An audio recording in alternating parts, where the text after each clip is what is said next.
Good people of the internet.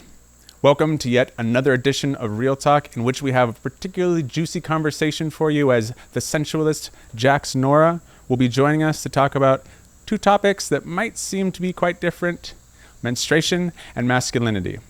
In this time, we're going to talk about the journey that Jax has been on, the things that she has learned, and how it can be useful for anybody. Female-bodied, male-bodied. I have learned a lot from her over the time we've spent together, and I'm really excited to get to share with you all the things that she's learned, all the things that I have learned from her, and how the conversations really do intertwine to leave a wonderful trail of knowledge, wisdom, and exploration that you can jump on and join us in. So I hope you enjoy. Oh, you think darkness is your ally? This is an illusion. Is this real life? Is this real? Welcome to I need to know. What is real? How do you define real? Bienvenido. Accueillir. You merely adopted the dark. Welcome to Real Talk Real Talk. I was born in it. with Shadow Walker.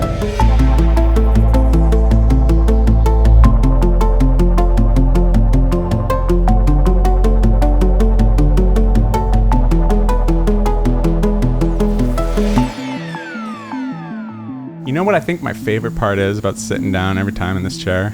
Is no matter what happens, I know I'm going to have a great time. It's like my flow state. I like sit down and I'm like, awesome. Let's get into some stuff. So speaking of, hi Jax. Hello. How are you doing? I'm good. Yeah, you look marvelous. You look Thank like you're you. ready for a party.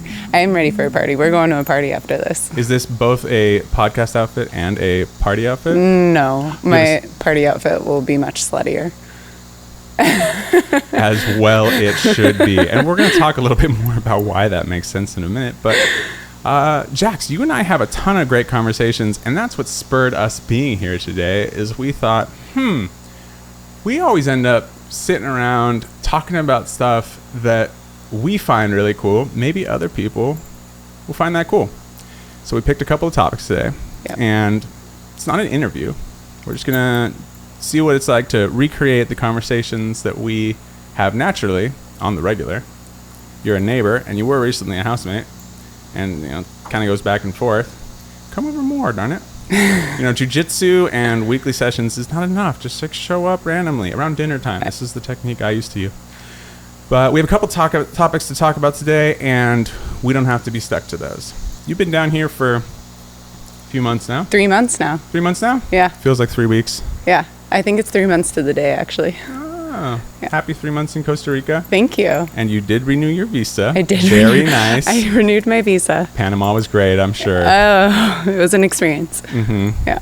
Yeah. Well, you're doing it all right, all by the book. For all of you government officials watching, she did the right steps. I did. But the topics that we really wanted to bring to the table that we thought people would be interested in are, and they go hand in hand, I'm telling you, these are just two peas in a pod. We're going to talk menstruation, don't panic, and in conjunction with masculinity, because you know what?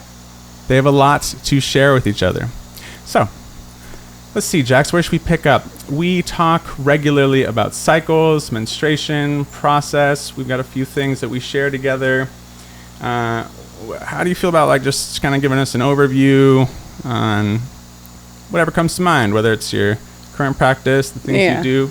Just lay it on. You got this. I feel like that's a great place to start. I have been tracking my menstruation cycle for 4 or 5 years now.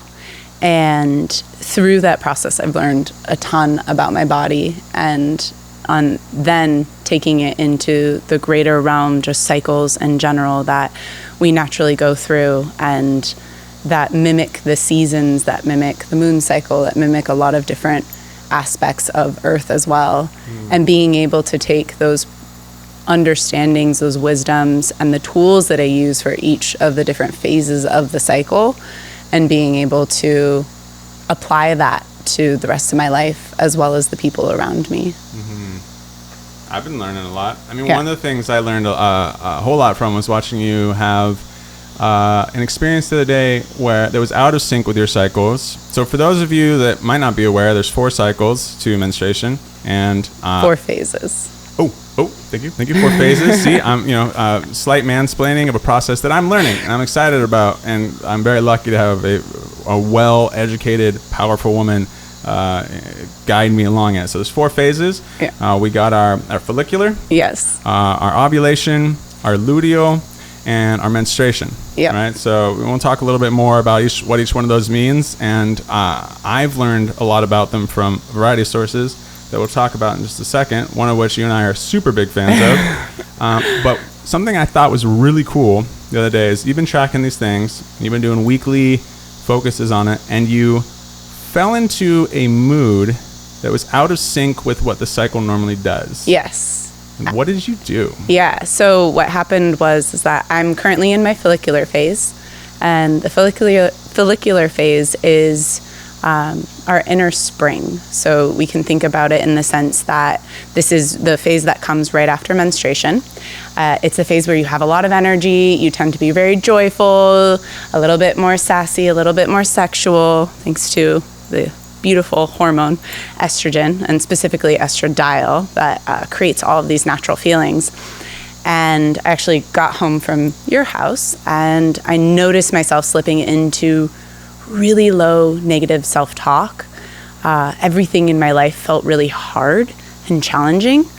And almost immediately I was like, I'm getting sick. And I had no physical symptoms inside of my body at that point. But I knew that this is not something that I typically experience when I'm in the follicular phase, unless there's something in my immediate environment that is triggering it, which there was nothing. So there was nothing in my environment. It was just me and these low self-thoughts. And sure enough, I had a massive fever that evening and got really sick. And super fun. Yeah, super fun. But the really cool part about it was that by having that awareness of, okay, so I'm in what feels like late luteal coming into your bleed sort of phase, which is the time when typically more like lower self-thought or negative thoughts can start to come up. And so I decided to treat myself in that moment the way that I treat myself during that phase, during the luteal phase. I decided to drop everything. I wasn't going to try and complete any projects. I started making myself a really nourishing meal. I decided to just lay in bed and let myself relax and sleep. My favorite activity. I didn't trust my thoughts either, which is something that I tend to do in luteal. I love to be able to get information from my luteal phase, but I don't want to take action based off of them. I want to just notice them and then let them go without believing that these are the truth, because they tend to be colored in a little bit more of a darkness.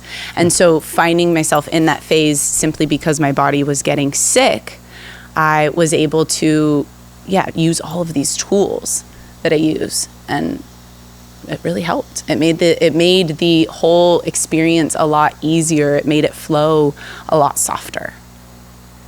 I mean, it sounds really simple, but at the end of the day, I think it's a really great course correction.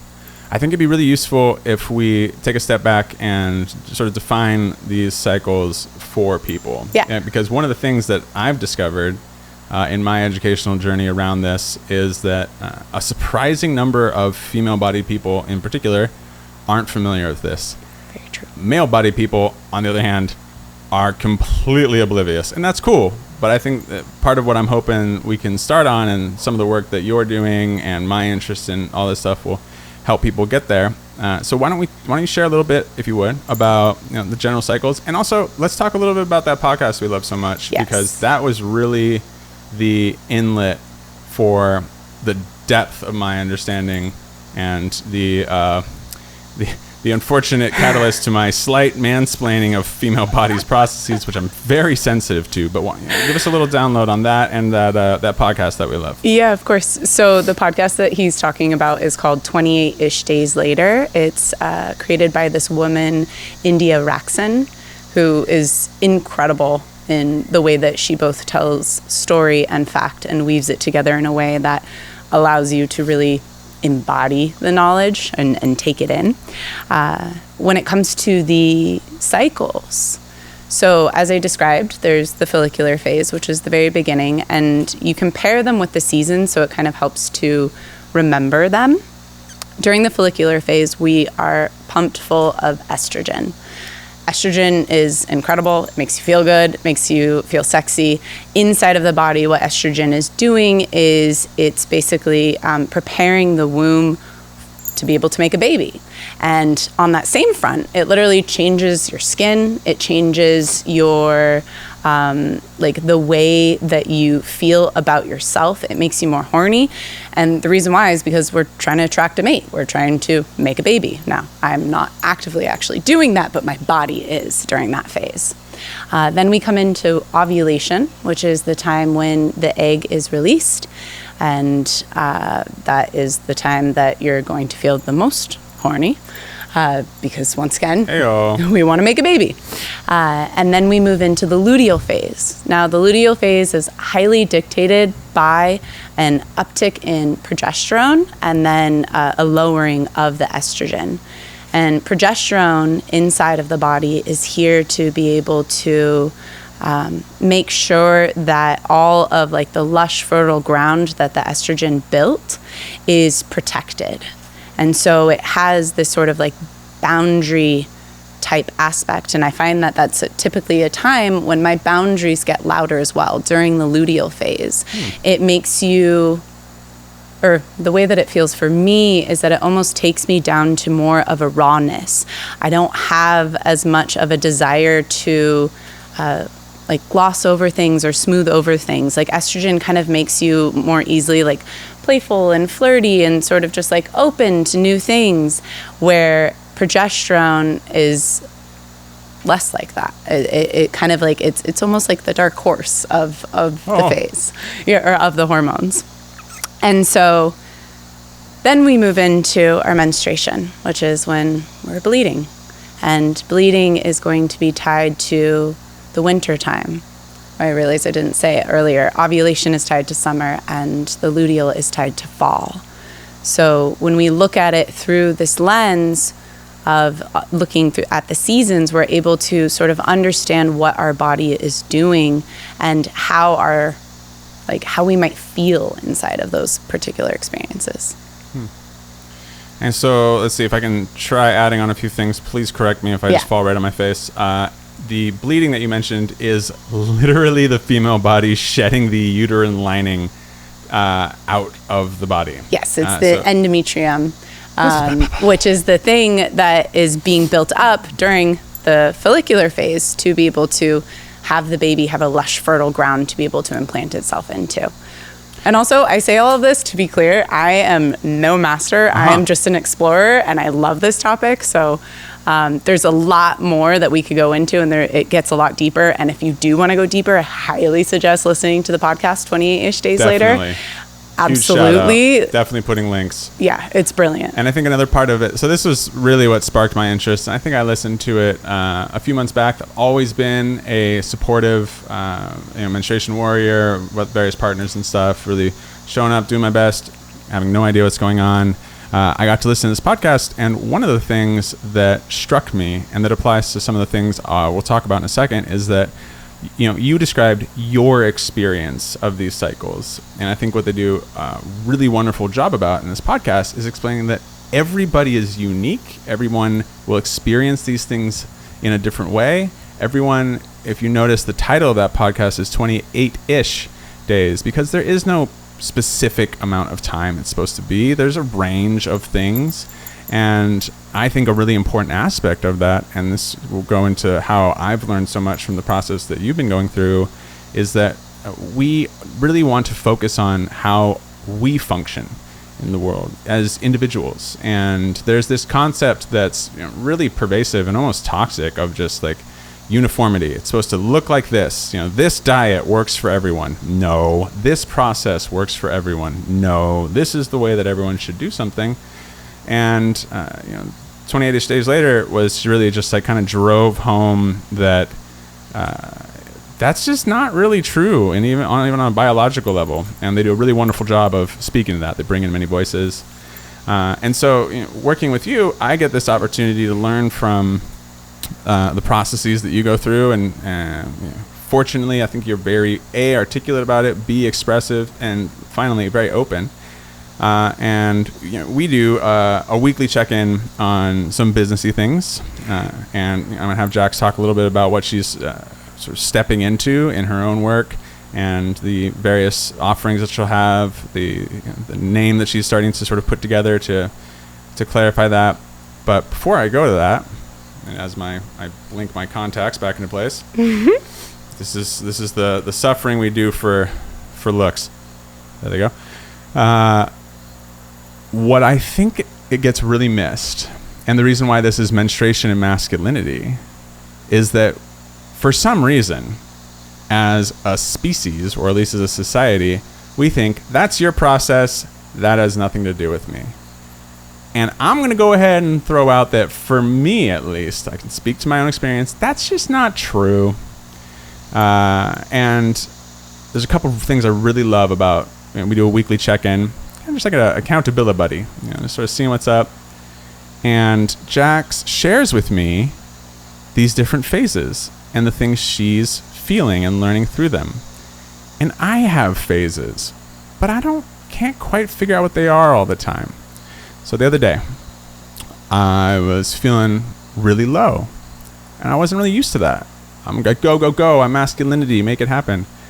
And I sat there and I channeled our conversations, and I thought, hey, if I think about this like a luteal or a menstrual phase of my process, how would I handle that? How would I express that to someone who was going through that? And I would say I'd be really soft. I'd be really gentle. I wouldn't make any decisions. And that's what I did. And, a couple days went by, and that came around. And part of that was just knowing that there are different moods and different modes. And I can speak from a male-bodied perspective, is that we're supposed to be on all the time. And that sucks. And it's not healthy. And it's, in my opinion, completely counter to nature. So would you mind sharing a little bit about what that and what those processes look like on a weekly level? Yeah. Some reflections. And I'd love to hear a little bit more about what you're looking at, you're sizing up, you're strategizing as far as what we can look forward to as far as the official offerings. Yeah, of course. So right now, what I'm doing is I'm making a video blog basically every day. I'm recording about a 30-second to a minute video, just checking in on how I feel in general, and then looking at a specific part of like, how am I feeling about the projects that I'm building? Like, is there overwhelm? Is there excitement? Is there creativity? What is, what's my natural experience there? The other part that I'm doing is I created a whole spreadsheet. And it's beautiful. Yeah, it's fun. Just freaking the sheets. I created a spreadsheet that I'm pulling out keywords of the different thoughts or feelings that I'm currently having that day. And then the question that I asked myself in the end, which we came up with together, is how attuned do I feel? And I'm rating that on a scale of 1 to 8. Mm-hmm. And so that way I can be able to kind of have a tracking of how is my cycle affecting how attuned I am to my own body, how an attuning is basically making it be in harmony. So how much in harmony am I with myself?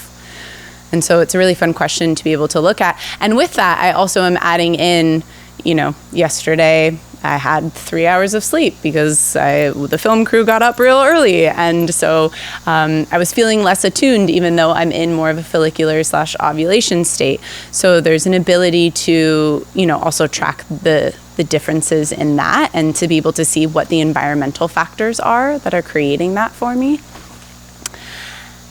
And it's really lovely. And I think that I enjoy most about it is what my particular position is I am a sensual somatic attunement practitioner. So asking myself the question of how attuned am I get even closer to what I actually am and what I'm offering into the world. Mm-hmm. And to my knowledge, you've been doing that particular focus on that attunement for a little while now. But even in that short time, would you say it's a linear process? Linear in what way? Like, do you go week by week and get more and more attuned? Or is it what I would guess it is, which is that you come into attunement and you go out of attunement? I come into attunement. Yeah, absolutely. And inside of that is a really important lesson, right? It's like, I think we all think life is this linear thing. I will get better at stuff consistently forever and ever. And I watch and learn from cycles, and I think, no, come closer to attunement, which is harmonious, and we pull away. Yeah. And interestingly, in my experience, people who are overly fixated on being close to attunement, you can learn a lot from being far away. Yeah. And so again, well, and that's the interesting thing, is that I really had to sit with, like, okay, what is attunement, and making sure that I'm not looking at, am I feeling good? Like, attunement is a different question than that. And so when I'm feeling really anxious or sad, am I still attuned to myself and to that experience that I'm having, rather than it being like, oh no, I'm not, because I'm not feeling good? Because like, to me, the days that I feel that I'm out of attunement are more the days where I'm actually numb, where I'm not able to be very present with what is stirring inside of me, versus it being only when I'm joyful. sure. Yeah. Right. Yeah. Instagram culture. What do we see? All the pretty things. Everything's wonderful. I'm so happy. Yeah. I've been listening to this book called Everybody Lies. It's about big data. Woof. And they talk about how it's like, if we listen to social media, everybody loves their partner. If we listen to their Google statistics, they post how much they love their partner and then go Google why their partner isn't having sex with them. Yeah. Which is not a demonstration of love, but clearly if they're asking the question, they're having a bit of struggle with. Yeah, well, and I will say, if you want something different, come to mine, because I basically use my Instagram as a journal. It's a great Instagram. What is your Instagram? Pleasure Initiatrix. Excellent. Yeah. This is good. One outlet for you. I know you're working on a website. I am. You've got Sensual Somatic Attunement Practitioner, which is your exploration of finding the appropriate title for what you can offer to people.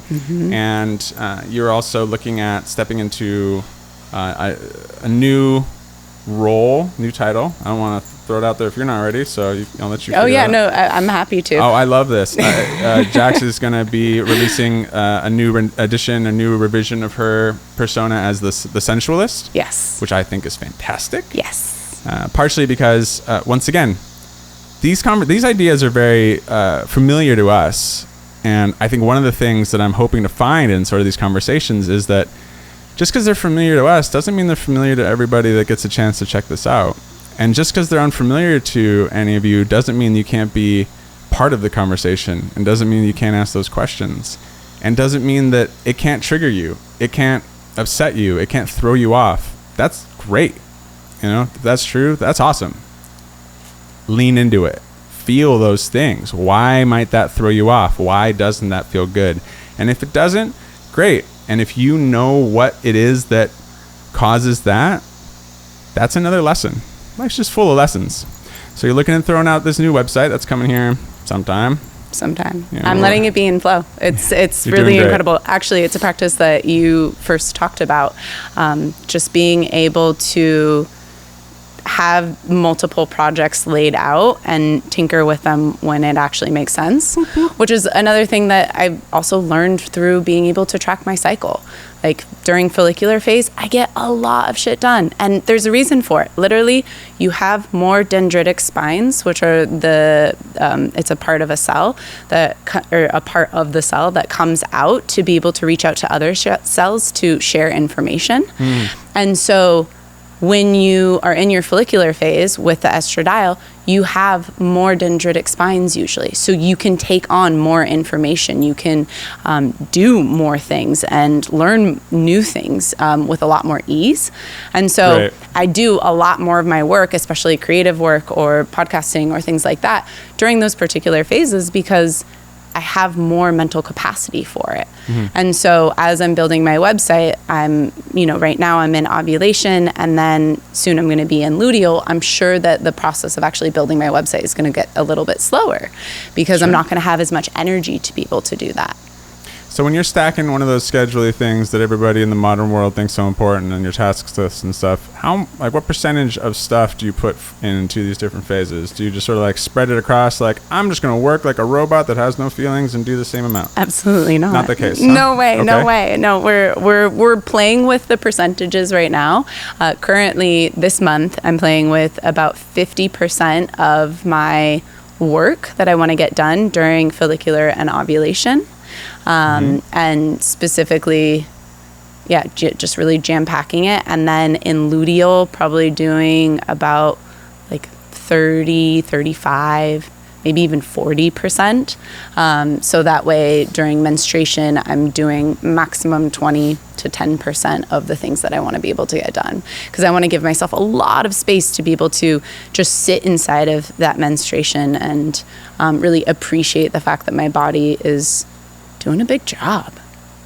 Yeah. Yeah.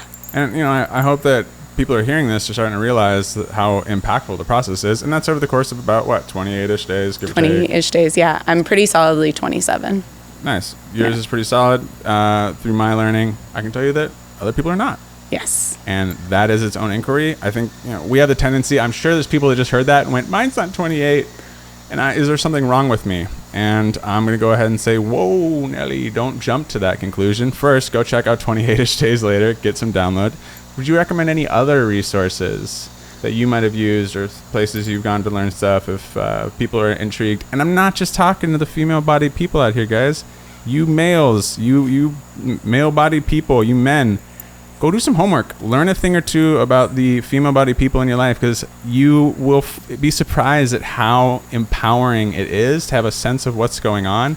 And, I'm not a particularly sexual person, but knowing the time of the month with your lady friend who is consensually up for having that interaction with you is more into that, very helpful. Yeah. So- It absolutely is. With my past partner, I tracked my cycle on a calendar that was on our wall in our bathroom.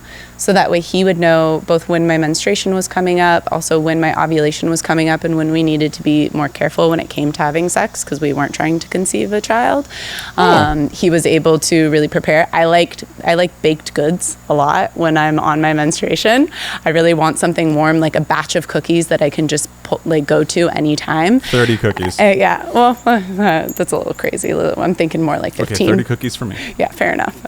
And it was so lovely. There was one time where I was about to bleed, and he knew that the next day I was supposed to get it, or could potentially get it. And so he baked me a batch of cookies that night, and just to make sure that I was able to 10 points to the man in the relationship. Yeah, exactly. So there are these really sweet, lovely things that you can do for your partner when you're continuously in conversation with them about the menstrual cycle. Man, that is a really long way away from people being like, they bleed, I don't want to talk to you.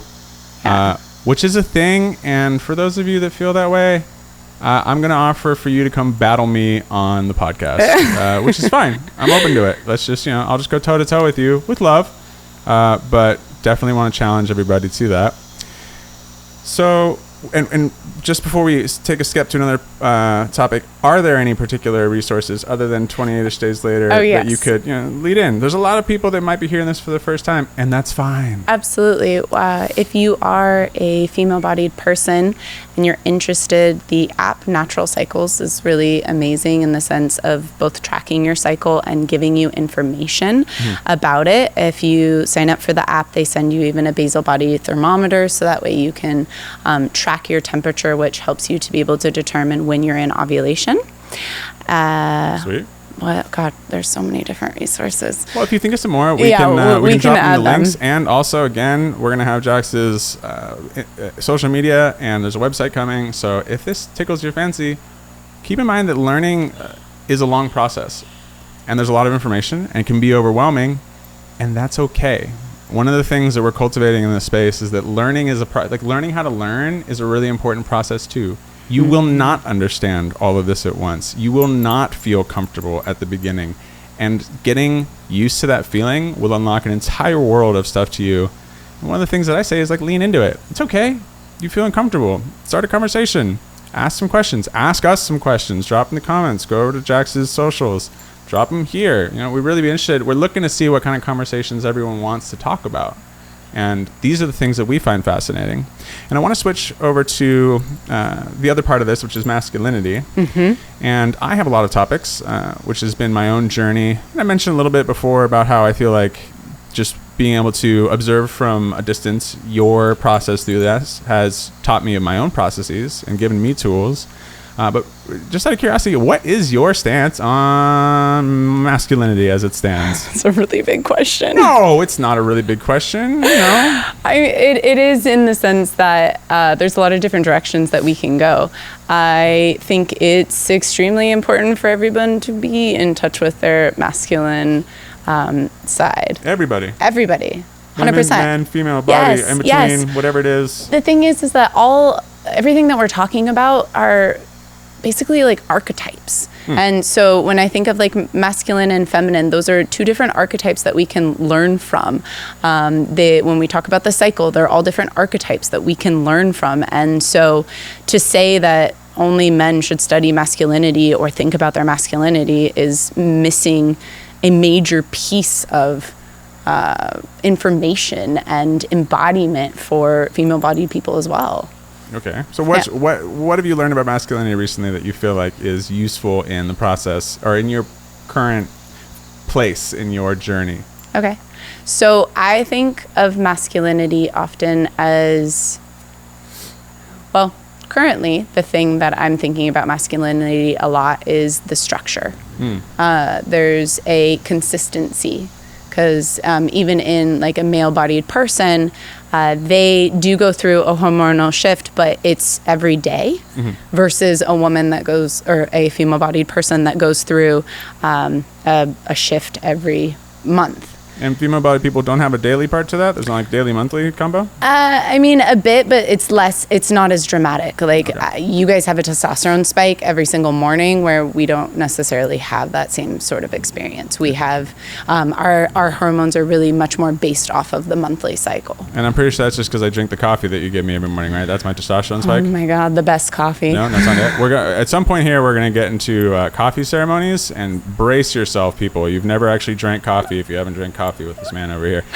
I completely agree. So there's some differences, and so structure is one of the things that you're picking out of masculinity. And right off the bat, I would just say, like, how interesting that you are bravely forging your way into a masculine component of your being in the space of diving into an extremely feminine aspect. Yeah. Well, and that's the thing about when we look at masculinity and femininity. Masculinity can be described as the river banks where femininity is the river that flows through. So we need structure to be able to have things flow. Otherwise, it's just a big mess. It's a flood. So the reason why I brought up structure immediately when we start talking about masculinity is because I'm noticing that I dove way deep into my menstrual cycle, got really flowy with it, and allowed myself to sort of let go of the structural pieces of my life. I didn't create goals for myself that I was going to stick to because I felt like that was in opposition of my cycle and of my natural flow. Yeah, who needs goals? Yeah, but what I'm finding now... we found something different. We found something different. Oh, never mind. So maybe we need goals. Well, and this is the beautiful part about the weekly sessions that we've been doing with you, and you being able to carry such a strong masculine pole is being able to find structure within my flow.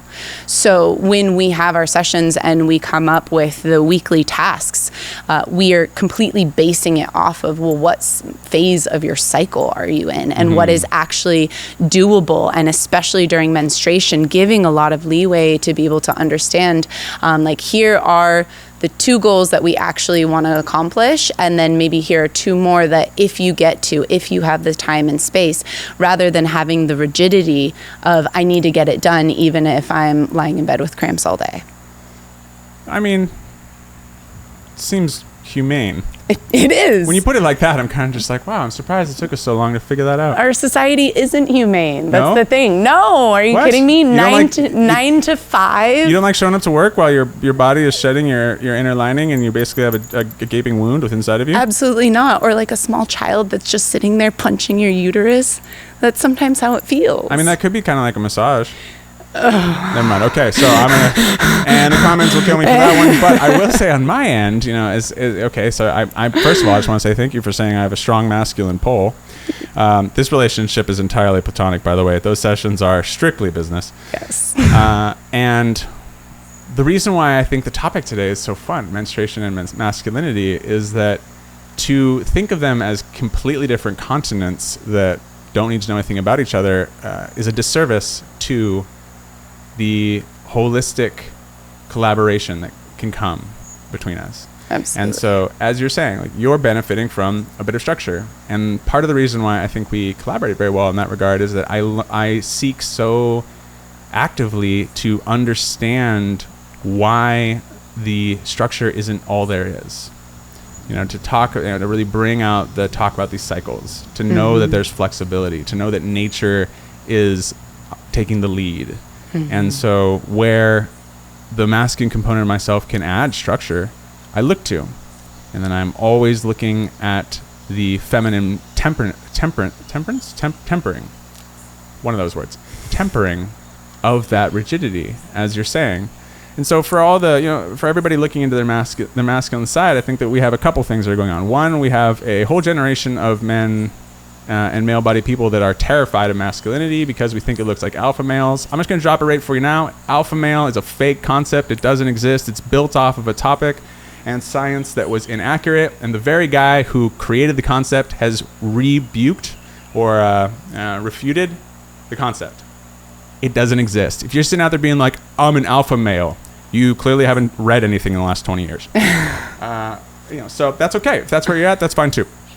But I will say that what I would really call people to do, and I don't think of myself as a paragon of masculinity. I am also an explorer. I am discovering my own aspects of these things. But the part of it that's so important to me is that I don't think you can learn one without the other. Yeah. It's like, yeah, I'm a male-bodied person. I'm going to have more of that masculine component. I'm going to have the qualities that I really look out for in masculinity, which the one that I really want to encourage all you to go for is decisiveness. And it's fine wherever you're at. I'm not judging you. This is an invitation and a call to try something new.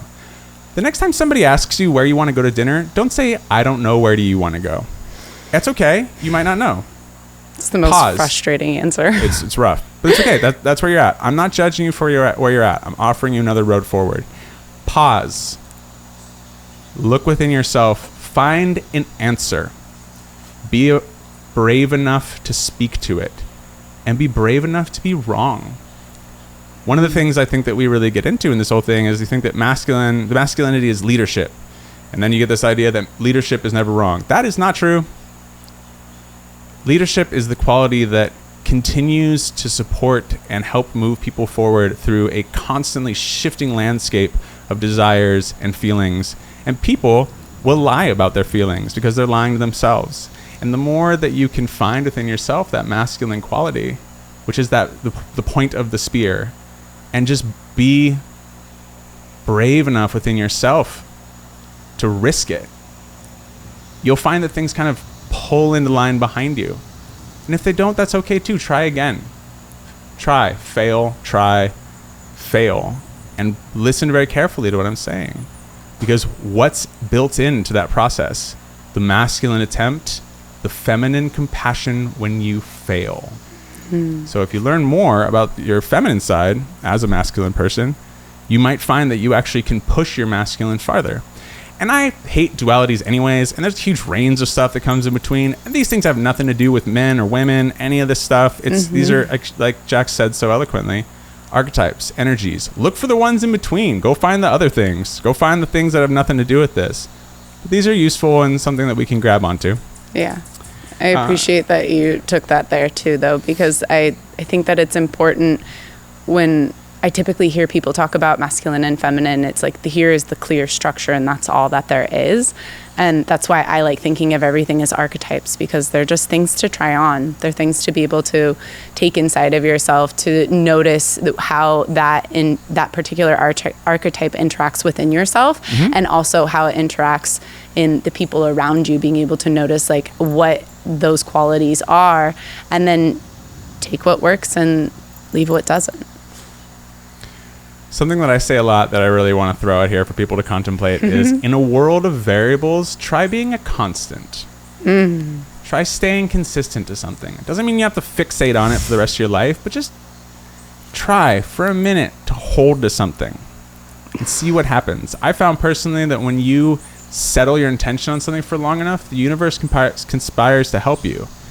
The universe doesn't act immediately. It takes a little bit to get there. You got to sit there with your intention for a minute, and it's got to catch up to you. It's following you along. A lot of my friends are always hopping and skipping around, doing all this stuff, and they're like, it's not working out. I'm like, well, you've been to 4 countries in 2 weeks.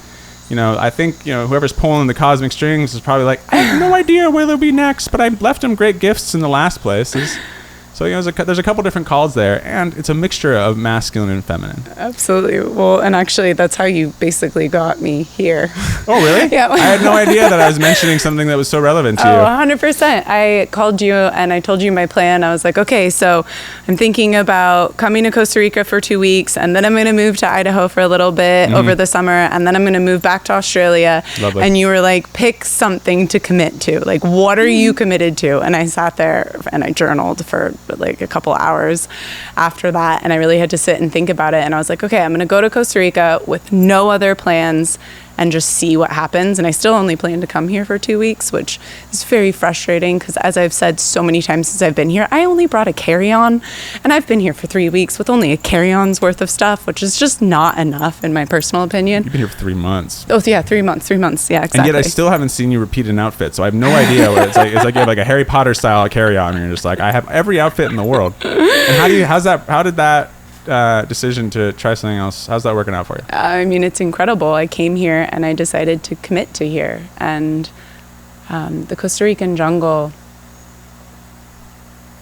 it's special. It makes you slow down, and it gives you a lot of space to be able to sit inside of yourself, and it's so highly stimulating in the sense of senses, which I think is part of why also I'm coming back out as the sensualist, and I'm really tuning into my senses, because like I sit outside in the twilight as we are right now, and I think about like, what am I feeling? What am I hearing? What am I smelling? What am I tasting? And there's so much sound of the jungle that you can really sit and sink into.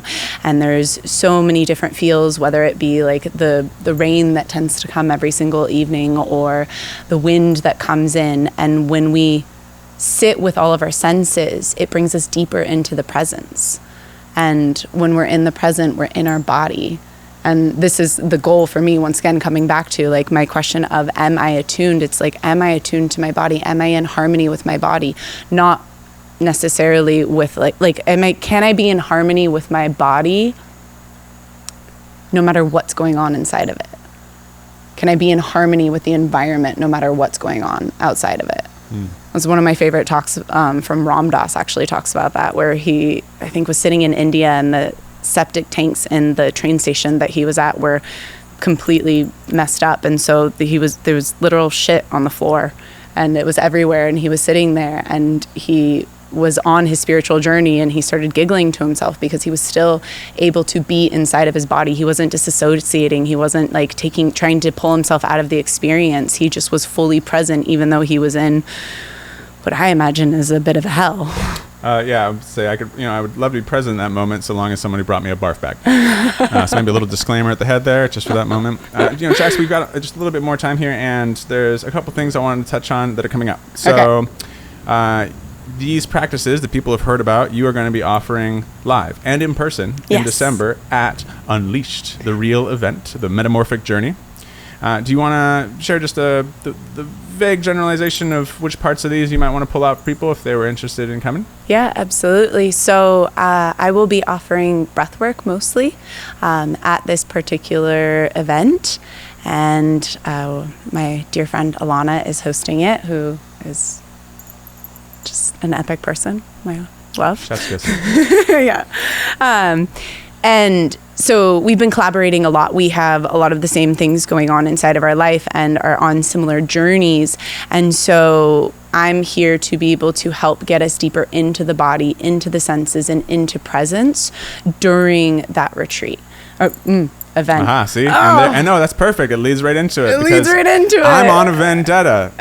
We don't, here at Real, we don't do retreats because A, we're not creating a life that we want you to retreat from. We want to help you build your life into something that you want to be in all the time. So, Unleashed is a metamorphic journey. Retreat's the word that everybody's got in their head for like, I go somewhere and I do something. That's okay. It's all right. We're learning.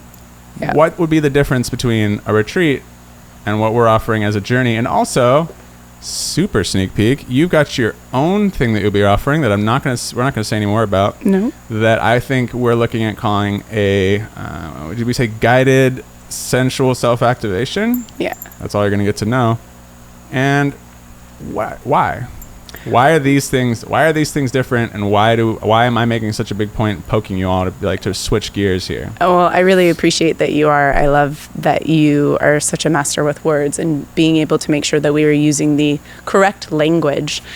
So a retreat is, when you think about it, is like lounging by a pool chair and just run away. Yeah, run away, hang out, but I think of retreat oftentimes as something that you do to be able to sort of escape your life, and that's not what this event is about. We are bringing you closer to yourself and your life through all these different practices and journeys, and so it really is just like a massive journey. Yeah. And then we're going to spell out more of what that looks like. We'll continue to put links in the bottom. And, the phrase that comes to mind is the only way out is through. So if you're trying to retreat from that, that's going to be a long struggle. And the other one that comes to mind is that within the cave that you fear to enter is the treasure that you seek. So whether it's just listening to this podcast, whether it's listening to some of the topics that Jax has brought up, and that brings up discomfort or fear, note that. Work with it. Don't push yourself to the point where you are so afraid you turn around and run and you retreat. Within the cave you fear to enter. I think we're going to wrap up here in a second, Jax, but if you were to give people just a singular exercise that they could try out for themselves after listening to this, and they're going, this is so cool, I want to be in my body, I don't know how. Short, easy intro one. What would it be? Yeah, I'd love to share. So the one that I've been doing recently, I have basically created a whole curriculum for myself. I'm on sabbatical from dating and relationships in general. And so in module 1, the very first one that I started with to be able to attune my body back into being and living a sensual life is a senses practice. So being able to sit down, start off maybe with somewhere quiet, somewhere that you aren't as easily distracted, because we're trying to learn how to bring more presence. Closing your eyes and being able to focus on, what do I hear? And not trying to actively search for it, but just letting it come to you. And then doing that again with, what do I smell? What do I feel? What do I taste? And eventually opening up your eyes and being able to ask, what do I see? And noticing those different, the different senses, and then doing that internally as well. So being able to either include it in the practice or as a separate practice of being able to tune even deeper into just the actual body. What am I feeling inside of my body? I'm feeling a little bit of tension inside of my right shoulder, and I'm feeling a little bit of fluttering inside of my chest, and being able to notice all these different things. And when you come out of a practice like that, when you're able to actually be present with a thing, you tend to feel softer inside of yourself. And that softness is, to me, like the building block of that sensuality. And I'd also say that if you're doing this practice, start off somewhere quiet, start off somewhere where there's not a lot of distractions, especially if you've never really meditated or done anything like that before. But then start doing it around people. I love to do it when I'm sitting at like a cafe and I'm hanging out with my friends, and just pull internally into myself for a moment, so that way I can be able to tune back into myself, and that way I'm showing up more as myself to the conversation as well. So it's what I did right before we started the podcast. I mean, this also explains a lot why every once in a while I go really quiet at breakfast and I'm just sitting there being like, oh, my conversational skills are lacking. 5 minutes, 10 minutes to start, once, twice a week. What do you think? Just give me some structure, masculine. Structure, fine. I would say try doing it 5 times a week. That's what I did. And All right. I would say do it for, at the beginning, no more than 5 minutes, no more than a minute a sense. Because when you try and go much further, then you're going to get away from actual presence. You want to do it for as long as you can actually stay present for, allowing the practice to start to extend out as you're able to build that ability to stay present. And remember, we're learning things. Learning is a skill. Jax, Nora, the Sensualist, thank you all so much for hanging out with us today. It's been a wonderful conversation. Hope you enjoyed it. The socials will be down below. Please comment, subscribe, do all those things. This is an engagement. We need something to work with. If you liked it, let us know. If you didn't like us, let's get into a conversation. All those things. Unleashed is coming up soon. You'll hear more. She's going to be there. And we have a lot more opportunities and a lot more conversations coming. So thank you all so much for your time. Have yourself a wonderful day. And remember to be compassionate to yourself as you step into all these things. Feelings are fun if you just relax into them. It's okay. Have a great time, y'all. Thanks so much. Bye.